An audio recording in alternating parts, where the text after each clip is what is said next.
Hi guys, today we're going to be making goat's meat pepper soup. So pepper soup is great for when you have a cold, you feel sick or feverish.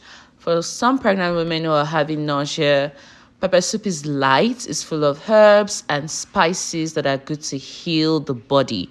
So we're going to go through the steps to make pepper soup.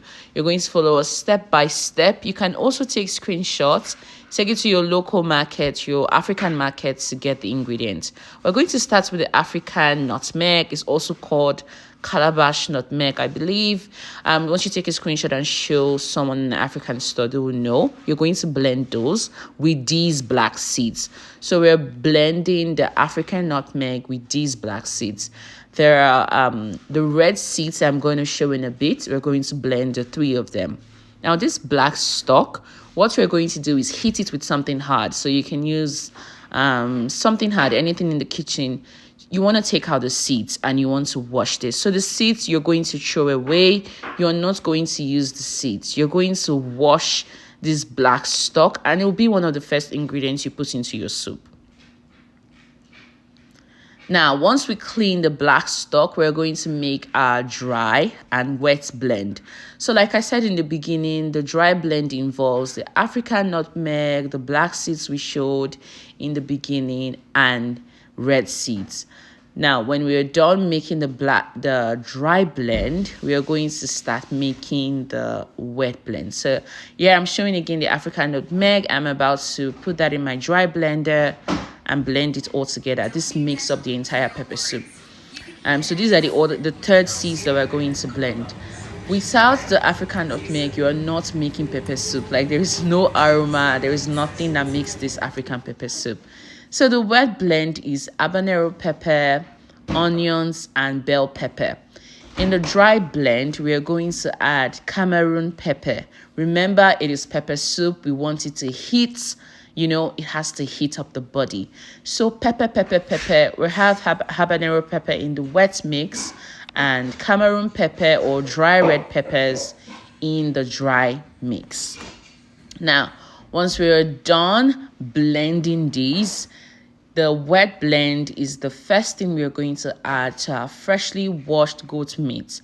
So we're using goat meat into this recipe. You can use any meat of your choice. You can use turkey, you can use chicken, you can use fish. Fish is very common for pepper soup in countries like Nigeria, Senegal, West African countries. Mostly people tend to use fish when they make pepper soup. So catfish is usually the fish of choice, but the fish in Canada, there's a lot of mercury in it, so I don't really like using it to cook as a main dish. I like to cook it thoroughly first before using it.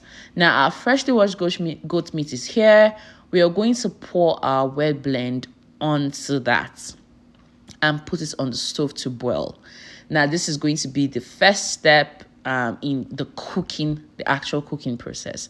So we've made our wet blend. We're going to pour that over freshly washed goat meat and put that on the stove to cook. Now we're going to start adding our spices. As you can see, I've dropped up the black stock we cleaned in the beginning. I'm going to add lime leaves, super important.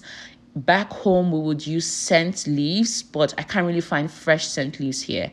They have the frozen one, but I've never had good experiences with them, so I just stick to lime leaves. Basil leaf gives you that scent leaf vibe, so I also use basil leaves. Now I'm going to pour the dry blend, because the dry blend is really the entire pepper soup. If you don't have the dry blend, the African nutmeg, there's no soup really. So after adding both the dry and the wet blend, we added our three important greens: lemongrass, lime leaves, and basil leaves. We're going to leave this to boil for 30 minutes and you have your pepper soup. Thank you for watching this video. Let me know in the comment section below if you call this ingredient something else in your native language. I hope you enjoyed this pepper soup recipe. Bye.